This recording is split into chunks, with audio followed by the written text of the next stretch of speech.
My best friend's wife tried to hook up with me while he was deployed and said he is pathetic. Can you imagine looking your best friend in the eyes, a man serving his country thousands of miles away and promising to watch over his wife, only to have that same woman try to seduce you, then call him a pathetic loser, and finally, threaten to ruin your life if you ever dared tell him the truth? Because that's exactly what happened. And trust me, she paid for it. Every single penny. All right, so this isn't just a story. It's a testament to brotherhood, betrayal, and the kind of cold, calculated comeuppance that you only ever see in movies. But this was my life. And man, was it intense. Before I dive into the chaos, let me set the scene. I'm 28. My name's Gavin. I run a contracting business.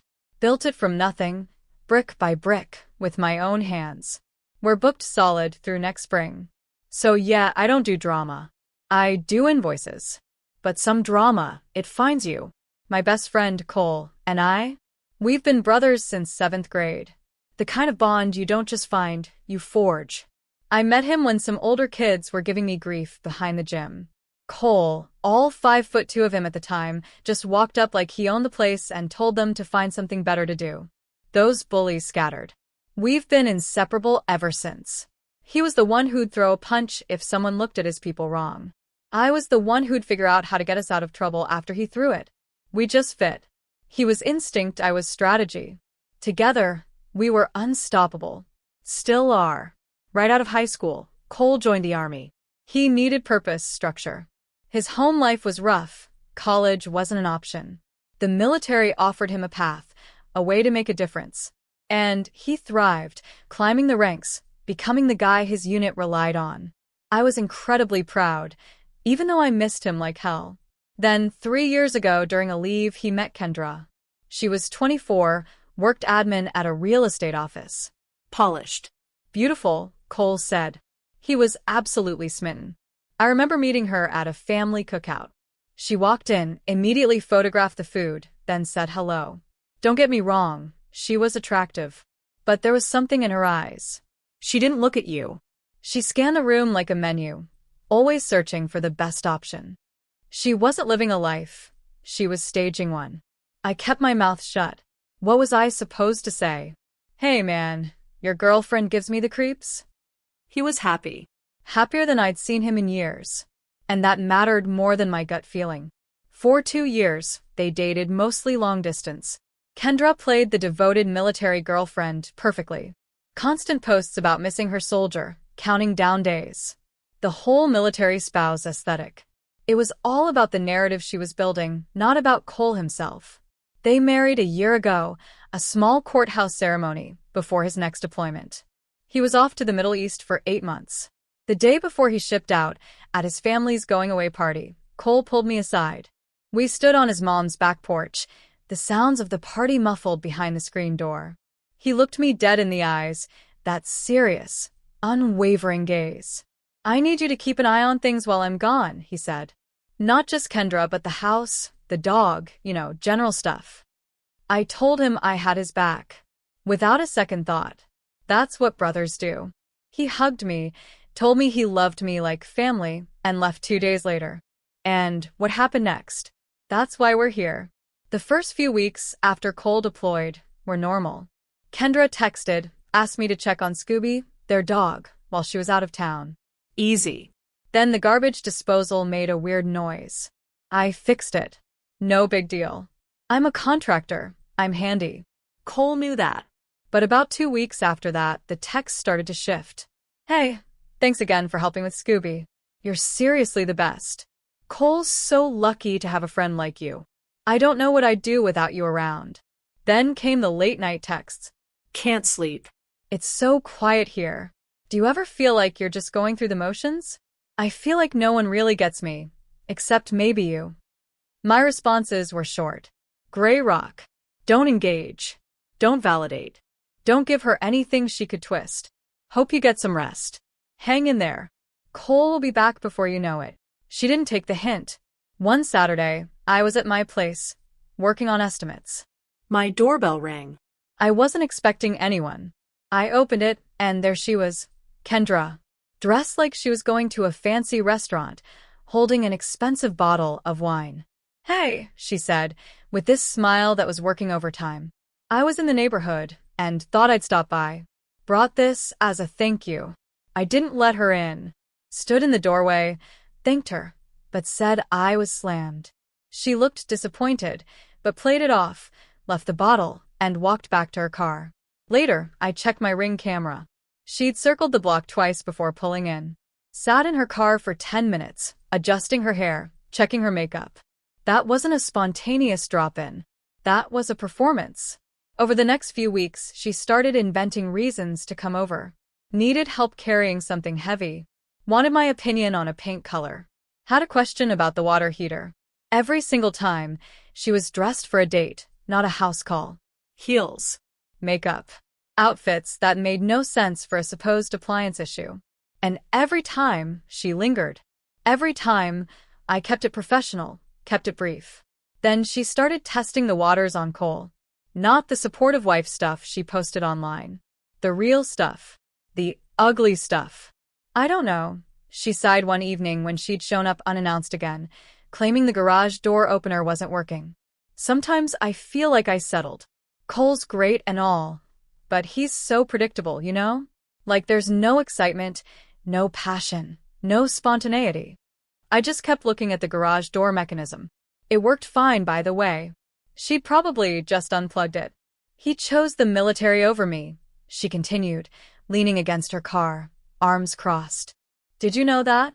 I asked him to get out, find something that kept him home. He said no. Said it was his calling or whatever. That service mattered more than anything else. How pathetic is that? Putting some abstract idea of duty over his own wife. Pathetic. My blood ran cold. She called my best friend pathetic. The man who'd served 3 deployments. The man who volunteered to stand in the gap, who gave a damn about something bigger than himself. The man who loved her enough to marry her before shipping off to a war zone. Pathetic. I finished checking the garage door, told her it was working, and left.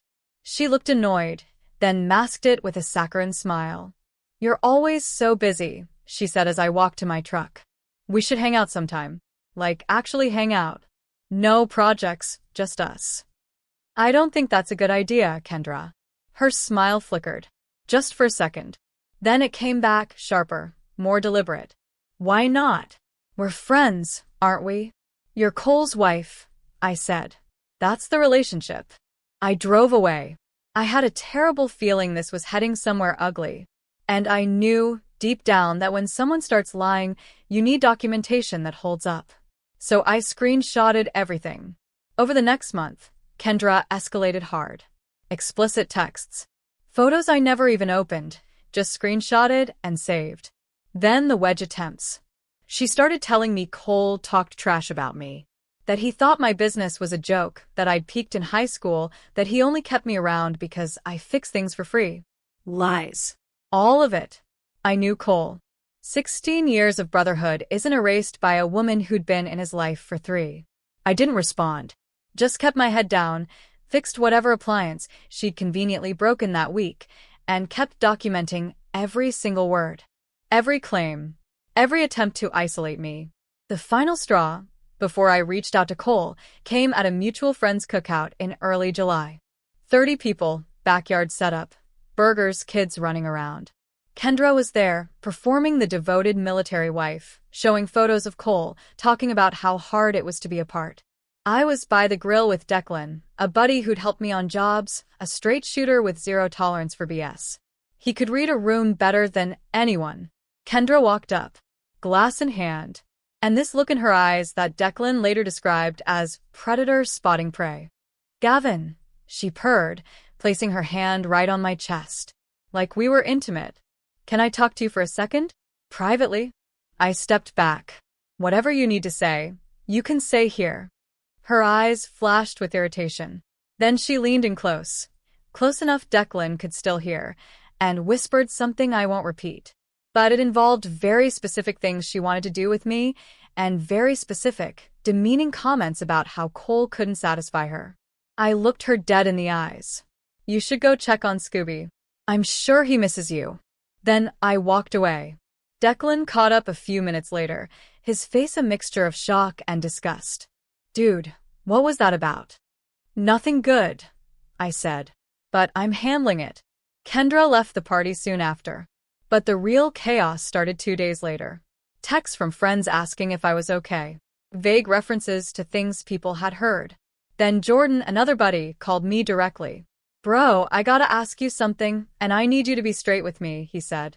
Kendra's telling people you've been hitting on her. Aggressively. Says you've been texting her inappropriate stuff, showing up at her place uninvited. She's telling everyone she's uncomfortable around you. I actually laughed. A harsh, disbelieving laugh. Jordan, that's the most ridiculous thing I've ever heard. I figured it was bull, he said. But she's been crying to everyone. Some people are buying it. She's playing the scared military wife whose husband's best friend is harassing her. It's a whole performance. And there it was. She flipped the script. Made me the villain before I could speak. I'd rejected her in front of witnesses, so she sprinted to our mutual friends and rewrote the entire scene, with herself as the terrified victim. Over the next week, I was iced out. Group chats went silent when I entered. A couple of guys confronted me. I kept it simple. Ask her to show you the texts, the ones she claims I sent. She won't, because they don't exist. None of them asked her. But the seed was planted. Then I lost the Dawson job. A $38,000 contract for a full kitchen and bath remodel. 6 weeks of work for my crew. The wife called me, voice tight, no small talk. Said they'd decided to go in a different direction. When I pressed, she got quiet. We just think it's best. Click. I found out later, from Declan, that the wife was in a neighborhood Facebook group with 2 women from Kendra's circle. You do the math. I didn't need details on what was said. When you're a small contractor, your name is your business. One whisper in the right ear, and $38 grand evaporates overnight. That hit different. The social stuff, losing friends, that hurts, but it's recoverable. Losing money my crew was counting on? Money that put food on someone's table? That wasn't just Kendra messing with me. That was her messing with 6 guys who had nothing to do with any of this. I refunded the deposit that same day. Documented the loss. Added it to the file. Then came the threat. Kendra texted me on a Tuesday night at 11:07 p.m. I still have the screenshot saved in 3 different places. I know you're trying to turn people against me. Stop. If you say anything to Cole, I swear to God, I'll tell everyone you assaulted me. I'll go to the police. I'll ruin your life, your business, everything. You think anyone's going to hire a contractor who has that kind of accusation hanging over him? Try me. I read that message 15 times. Saved it to my laptop, my phone, an encrypted drive. Added it to the growing case file. She just threatened to file a false police report to cover her tracks. And she put it in writing. She'd already written the ending. She just didn't know it was hers. I called Cole the next day. Video call because regular calls were spotty where he was. He looked tired but good. Tan. Leaner. Sand in the background, the distant hum of machinery. What's up, brother? He said, that familiar smile. Everything okay back home? No, I said, my voice heavy. It's not. And I need to send you something. I tried to keep this quiet. She wouldn't let me. His face changed. Got serious. That instant switch from casual to combat ready that military guys develop. What are you talking about? I'm sending you a file. It's everything. Texts, voicemails, screenshots, Ring camera footage. All of it from the past 4 months. I need you to look at it when you have time, then call me back. Whatever you decide after that, I'm with you. But you deserve the truth, Cole. You've always deserved the truth. I sent the file. It was comprehensive. Courtroom ready. Then I waited. 3 days. Nothing. I didn't push. This wasn't something you rush someone through. The man was processing the fact that his entire marriage was a fraud, sitting in a combat zone. He needed time. Then my phone rang. 2 a.m.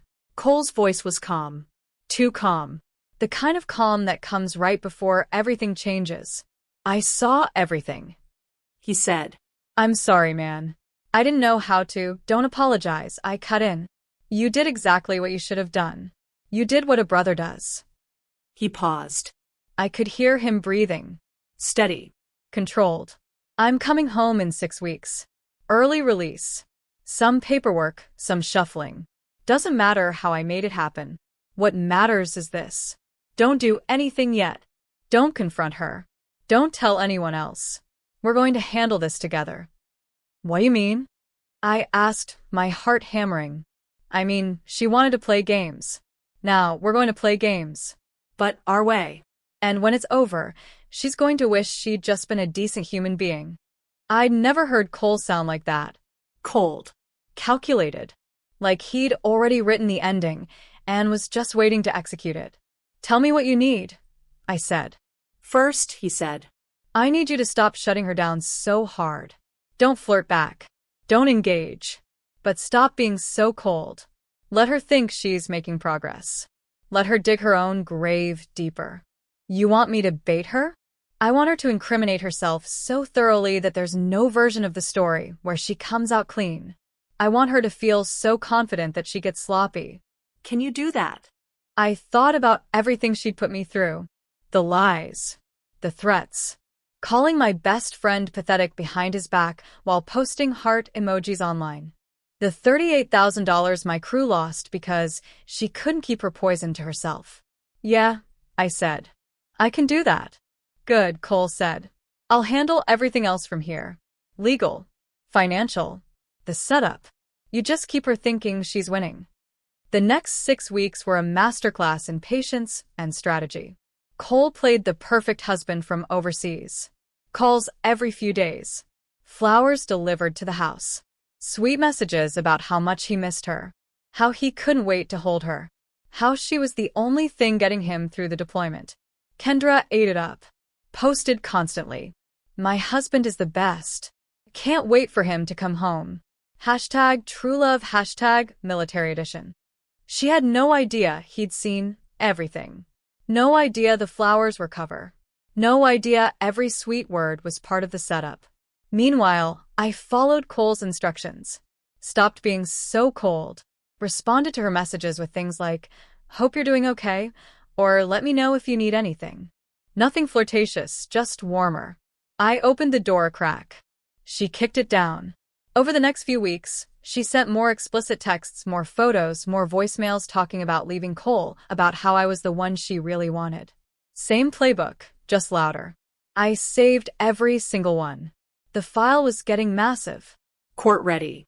About 3 weeks into the plan, Kendra almost blew the whole thing up. She texted me one afternoon, and the tone was different. Careful. Testing. Hey, did Cole sound weird to you on his last call? He said something about knowing who his real ones are. Made me kind of nervous. Did you say something to him? My stomach dropped. I stared at that text for 5 solid minutes. Too defensive, and she'd know. Too casual, and she'd press harder. I went with confused. Weird? How? He sounded normal when I talked to him last week. Probably just deployment stuff, man. Those guys get philosophical when they're bored. She didn't respond for 2 hours. Longest 2 hours of the whole 6 weeks. Then, yeah, you're probably right. I'm overthinking it, lol. I exhaled. But I called Cole that night and told him to dial back the poetic stuff. Keep it simple. Miss you. Love you. Nothing that could be read as loaded. Good catch, he said. She's smarter than she acts. 4 days later, she showed up at my house unannounced. My Ring camera pinged. Kendra's car pulling into the driveway. I was at my kitchen table with Declan. The case file was open on my laptop, printed timelines spread across the table, encrypted drive plugged in. Declan, move. I hissed. He didn't ask questions. Swept the papers into a folder. I slammed the laptop shut, shoved the drive into a kitchen drawer. Declan grabbed his keys and ducked out through the garage side door about 15 seconds before I heard her knock. I opened the door. Sundressed this time. No pretense of a house repair. Hey, can I come in? I really need to use the bathroom. Bathroom's being redone. I lied easily. Ripped the tile out yesterday. A believable lie for a contractor. She tried to look past me. I shifted, blocking the angle. She held eye contact a beat too long, like she was trying to read something on my face. My pulse was doing things it shouldn't have been doing. "You okay?" she asked. "You seem tense." "Long day," I said, forcing a casual shrug. "Gotta walk through tomorrow." Buried in estimates. She studied me for another second, then smiled. Whatever she'd been looking for, she either didn't find it or convinced herself she was imagining things. "Okay, well, I just wanted to say hi. And that I've been thinking about what you said last week, about letting you know if I need anything." She bit her lip. "I might take you up on that." Sure. "Get home safe, Kendra." I closed the door, waited until her car was gone from the ring feed, then called Cole. "She almost walked into the whole operation," I said, voice shaking a little. "But she didn't," he replied. "Stay the course." Declan helped me lock everything down that night. Encrypted drive, cloud copies verified, hard copies moved to his place in case Kendra ever got curious. He was the only one besides Cole in the loop. "This is absolutely insane," he said, scrolling through the timeline. "She really thought she could pull this off?" "She thought I'd either sleep with her or shut up," I said. "She bet wrong." While I kept stacking receipts, Cole handled the legal side. Found a shark of a military divorce attorney. Started quietly separating everything. Money into accounts she didn't know about. Beneficiaries changed. Removed her from whatever he could without setting off alarms. Documented. Clean. Defensible. Cole also knew, once cornered, she'd try the false accusation play. She'd already threatened it in writing. So, we made sure she couldn't sell it. I collected notarized statements from Declan, Jordan, and 2 others about the cookout and her smear campaign. Added the ring footage, every random visit to my house, dressed for a date, lingering, leaving mad. By the time his homecoming hit, we had a full timeline. Texts, voicemails, screenshots, ring clips, witnesses, and legal prep ready to fire. And Kendra had no idea she'd been building the case against herself. Kendra insisted on a big homecoming party. Of course she did. Nothing says devoted military wife like an audience. She spent 2 weeks planning it, posting nonstop. "My soldier is coming home," with all the usual emoji theatrics. Cole fed it. Told her he wanted a real celebration, that he missed everyone, that he just wanted to feel normal again. He even suggested inviting the people who'd been icing me out. Said he wanted the whole crew there. Kendra ate that up. More eyes, more phones, more "look how supportive I am." Saturday afternoon. Their place. 45 people confirmed. Cole flew in the day before and stayed with me. Told Kendra he wanted to surprise her at the party for maximum impact. She loved that, too. She thought she was setting the stage for her big moment. She was just not the one she expected. The party was in full swing by 3 p.m. Backyard decorated with red, white, and blue. Catering. A rented speaker system. Kendra was in her element, floating from group to group, accepting compliments on her outfit, her decorating, her dedication to her soldier husband. I showed up early, stayed in the background. A few people gave me weird looks, the ones who'd bought Kendra's version. I didn't engage, just waited. Declan was positioned near the back door, phone ready, recording as backup. At 3:30, Cole walked through the back gate. Kendra spotted him first. The performance began immediately. She sprinted across the yard, threw herself into his arms, sobbing loud enough for everyone to hear. "Baby, oh my God, you're home. I missed you so much. Every single day." Cole hugged her back, smiled, played the part perfectly. The crowd cheered. Phones came out. Content was being created from every angle. For about 15 minutes, everything looked like a perfect military homecoming story. Cole made the rounds, hugged people, shook hands, thanked everyone. Kendra stayed attached to his side, touching him constantly, making sure everyone saw the performance. Then Cole asked for everyone's attention. "Hey, can I get everyone to gather around for a sec? I want to say a few words." The crowd formed a semicircle. Kendra beamed beside him, already anticipating the praise. Cole raised his glass. First, I want to thank all of you for being here. Coming home after a deployment is always surreal. You spend months in a totally different world, and then suddenly you're back, surrounded by the people you love. It means more than you know. Murmurs of appreciation. A few welcome home shouts. I also want to thank my wife, Cole said, his voice even, for holding things down while I was gone. Running the house, taking care of Scooby, being here when I got back. Kendra's smile widened. This was her moment. And I want to thank my best friend, Gavin, for keeping an eye on things. For being someone I could trust completely, for being a brother, in every way that matters. I nodded back. The crowd was still warm, still unsuspecting. Then Cole's tone shifted.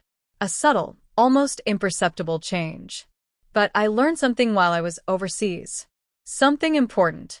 I learned that loyalty isn't just a word you throw around. It's a standard. It's how you act when no one's watching. It's what you do when it would be easy to do something else. It's what you choose when you think no one will ever find out. The vibe in the yard shifted. People could feel something coming. And I learned that not everyone in my life meets that standard. Kendra's smile flickered. She looked at Cole, confused. So, before we keep celebrating, I think there's something everyone here deserves to know. Because some of you were told lies about my best friend while I was gone. Some of you believed those lies. And I think it's time you heard the truth. Cole pulled out his phone, connected it to the Bluetooth speaker. The speaker clicked. He walked over to the projector I'd set up against the back of the house. Kendra had asked me to rig it for a homecoming slideshow. She just didn't know which one. What are you doing? Kendra asked, her voice suddenly tight. Cole didn't answer. He pressed play. The first text hit the screen. From Kendra to me. He chose the military over me. How pathetic is that? Putting his duty over his own wife. The yard went silent. Kendra's face went white. Then came the threat. The text where she said she'd accuse me of assault if I told anyone the truth. Word for word. On a screen. In front of 45 people. The slideshow kept rolling. Months of Ring camera footage. Voicemails. More texts. But by that point, the yard had already made up its mind. Nobody said a word. Kendra stood frozen, her face cycling through shock, then panic, then rage, then back to panic. Her hands were shaking. This is taken out of context, she finally managed, her voice a reedy whisper. He's lying. They're both lying. This is some kind of setup. Kendra, Cole's voice was calm, controlled. Everything on that screen is timestamped and verified. Every text is saved on multiple devices. Every voicemail is backed up. Every piece of footage has metadata that proves when it was recorded. There's nothing to lie about. You documented it all yourself. She tried the tears. Turned them on like a faucet. Baby, please. I was lonely. I was confused. You were gone so long and I didn't know how to handle it. I was gone serving my country, Cole said. And you were trying to sleep with my best friend while posting about how much you loved me online. The crowd was murmuring now. A low, disgusted rumble. People were looking at Kendra with a kind of revulsion I'd never seen directed at another person. Even the ones who'd believed her lies about me were staring at her like she was a complete stranger. I stepped forward, didn't raise my voice. Didn't need to. Just looked at the friends who'd iced me out over the past 2 months and said, for the record, I never touched her. I never wanted to, but I did keep receipts. Because that's what you do for your brother. Kendra made one last attempt. Tried to storm toward me, like she was going to attack me or grab my phone. 2 of the guys in the group stepped between us, without me even asking. I think you should leave, one of them said. She looked around the yard. 45 faces staring back at her. Not one ally. Not one defender. Not one person willing to take her side. Her Instagram career as a military wife influencer was over. Her marriage was over. Her reputation was over. She grabbed her purse and practically ran to her car, tires screeching as she peeled out of the driveway. The party? Believe it or not, it continued. People came up to Cole and me for the next 2 hours, apologizing for believing her lies, asking questions, expressing support. Declan made a toast to friendship and loyalty that actually got a little emotional. By sunset, it felt less like a homecoming party and more like the air had finally been cleared. The fallout was everything we'd prepared for, and then some. Socially, Kendra was done by Monday morning. Screenshots of the screenshots. Stories shared and reshared. Half the town knew what she tried to do before the week was out. Her Instagram went private, then deleted entirely. The military wife brand she'd spent years building was radioactive. Legally, Cole filed for divorce the following week. His attorney took that evidence file and used it to gut every bit of leverage Kendra thought she had. No alimony. No benefits. No piece of the savings he'd built. She walked into negotiations thinking she had cards to play. She didn't have a hand. Financially, she was cooked. She'd been living off Cole's income, working maybe 15 hours a week when she felt like it. Suddenly, she had nothing. No income, no savings, no one willing to help. Her family was humiliated. Her friends disappeared the moment she stopped being useful. About a month later, she tried one last play. Filed a complaint with Cole's commanding officer, claiming physical and emotional abuse. Made up incidents. Named dates and times. An investigation opened. Cole was questioned for 48 hours. Then the investigator reviewed the same evidence file that had already ended her marriage and her reputation. No merit. Kendra was officially warned about filing false reports. Cole got a clean record. Full honorable standing. Kendra got consequences. About 6 weeks after the divorce was finalized, Kendra showed up at my place. Not Cole's place, mine. Because Cole's new apartment was in a gated complex and she couldn't get past the call box. So she defaulted to the last address that used to open for her. Old habits. It was a Tuesday evening. Cole and I were in my garage, going over a quote for a commercial job I'd just landed. He'd been helping me with the numbers. Turns out, the guy who can coordinate supply drops in a war zone is pretty useful when you need to price out 50 sheets of cement board and a dumpster rental. My Ring camera pinged.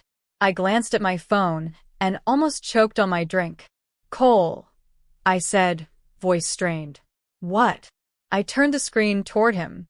Kendra's car in the driveway. Her sitting in the driver's seat. Mascara already running. Tissues in her lap. Full production value before she'd even knocked on the door. Cole stared at the screen for about 3 seconds. Then he laughed. A short, sharp burst of sound. You want to handle it or you want me to? He asked. Together, I said. Same way we handle everything. We walked to the front door, opened it right as she was raising her fist to knock. She looked terrible, and I don't mean that as an insult. I mean she looked like someone who'd been running on fumes for weeks. Hair unwashed. No makeup. Sweatpants. This was not the Kendra who used to show up in heels and a sundress, trying to seduce me. This was the version that exists when there's no audience left to perform for. Cole, she started, and the tears came immediately, on cue, like muscle memory. Please. I made a mistake. I made the worst mistake of my life, and I know that. And I've been going to therapy and I've been working on myself, and I just need you to hear me out. 5 minutes, that's all I'm asking, please. Cole leaned against the doorframe, crossed his arms, didn't say a word. She took that as an invitation to keep going. I was lonely, okay? You were gone and I was scared, and I didn't know how to handle it. I'm not making excuses. I'm just explaining. I never actually did anything with anyone. I never crossed that line. It was just talk, just stupid, desperate talk because I was falling apart without you. I couldn't help it. I snorted. She shot me a venomous look. This is between me and my husband. Ex-husband, I said. And you're on my porch. Cole still hadn't moved. Hadn't blinked. Just watched her the way you'd watch someone try to return a clearly used item without a receipt. Kendra, he said finally, his voice devoid of emotion. You called me pathetic. I didn't mean. You told my best friend I couldn't satisfy you. That was just. You threatened to tell the police he assaulted you in writing to cover up the fact that you were the one chasing him for months. I was scared. You filed a false abuse claim with my commanding officer. Tried to end my career. My career, Kendra. The thing you used to call pathetic. She was full-on sobbing now. Hands shaking. Nose running. The whole thing. 6 months ago, this would have worked on half the people we knew. Now, it just looked like someone running a play they'd already been benched for. I've changed, she whispered, voice breaking. I swear to God, I've changed. Just give me one more chance. One. I'll do whatever it takes. Counseling, therapy, whatever you want. I'll sign anything. I just can't do this alone.